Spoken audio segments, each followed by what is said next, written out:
understanding from you about what Ukraine is doing for 2024, because last year, 2023, was all about a counteroffensive. 2022 was about defending themselves from Putin's invasion and getting the allies to coalesce around them. What is the plan for 2024? Because this is what the Americans want to know. The plan is to demonstrate for President Putin that he will not win on the battlefield. And the way to do that is for NATO allies to continue to provide unprecedented military support to Ukraine. The United States is, of course, key, but the good thing is that this is really burden sharing among NATO allies. European allies, Canada, are also providing substantial support to Ukraine. But there's rumors that Canada is looking at decreasing their defense spending. And at the Warsaw Security Conference, we had one of the UK ministers come out and say, what more is it going to take for Europe than a war on European soil for these countries to have a defense spending of 2%? Well, the good news now is that allies are investing more over the last few years. We have seen. So do you think this was a wake-up call? Absolutely. So first of all, we made an important decision in 2014 when Russia went into Ukraine the first time and annexed Crimea and took parts of East Donbass. Then we actually agreed in NATO to start to increase our defense spending. And since 2014, allies have increased defense spending substantially. But after the full-fledged invasion in 2022, of course, they started to do even more. And the result is that now more and more allies are spending 2% of GDP or even more on defense. We have in total added 450 billion extra US dollars for the defense across Europe and Canada.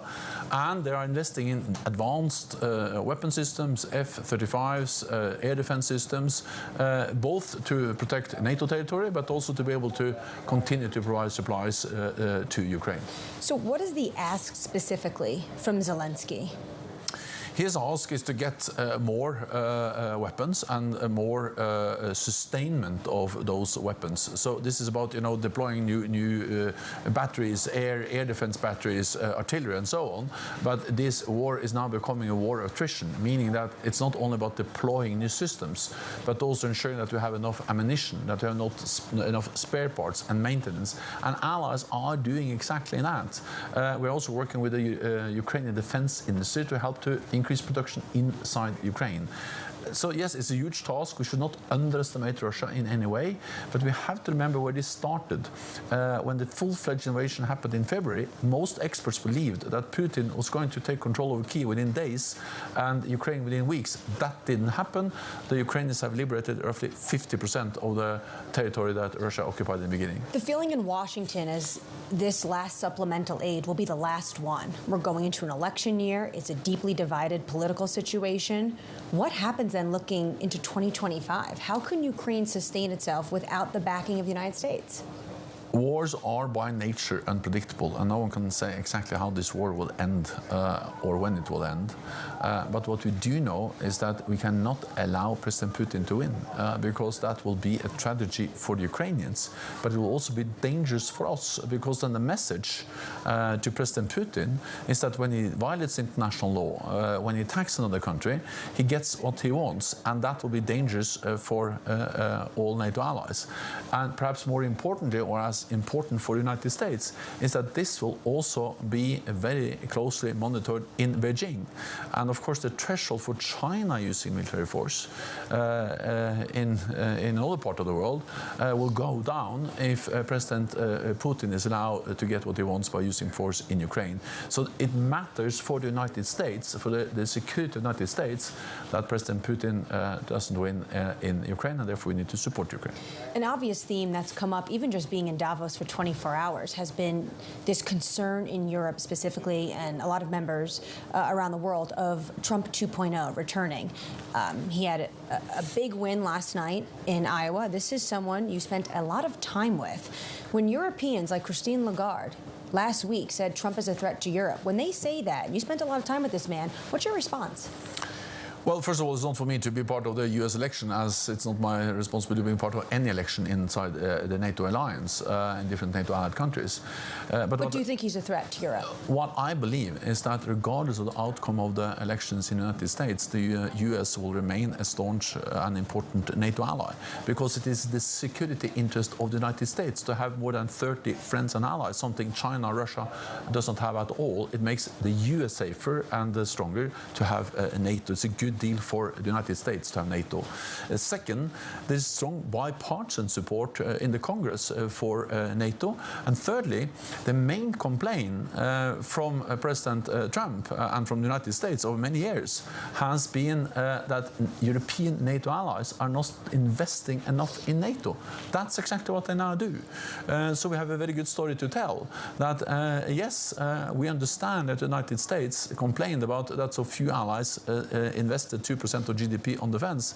But yes, now more and more allies are doing exactly that. So we have a good story to tell on burden sharing within the alliance. And I think that also underlines why the United States will remain a committed NATO ally. Well, we have some fresh comments from President Trump when he was here at Davos in 2020. French European Commissioner came out and said he was part of this meeting where Trump told Ursula von der Leyen, quote, "By the way, NATO is dead and we will leave. We will quit NATO." Do you think if he came back into power, he will leave NATO? Well, I met President Trump in many different meetings. We discussed many issues, also sometimes difficult discussions, but he never said anything like that to me. And what he said was that he thought it was unfair that Europeans spent so little on defense, or most Europeans. And the reality is that has been the message from the United States for many years. It was President President Obama that was president when he actually made the agreement in 2014 to start to increase defense spending. Then we have heard the same message from President Biden now. So yes, we took that very seriously, and therefore we are delivering. And I have heard nothing about leaving NATO, but I heard something about the need to spend more. So these are potentially threats that he's saying behind the scenes, but you don't think the United States would actually carry it out?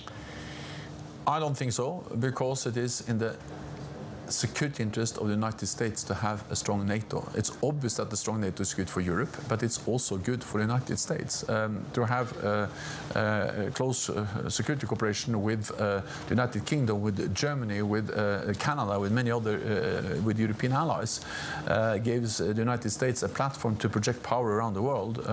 It provides them with intelligence they get only through the NATO cooperation.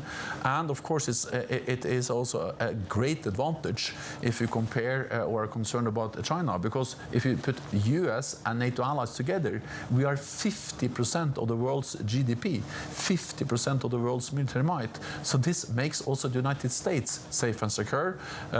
NATO is a good deal for the United States. NATO is about to celebrate 75 years. You're rounding out 10 years. They continuously ask you to serve at the top, but I know you're rounding out the end of your role here. What's your advice to your successor?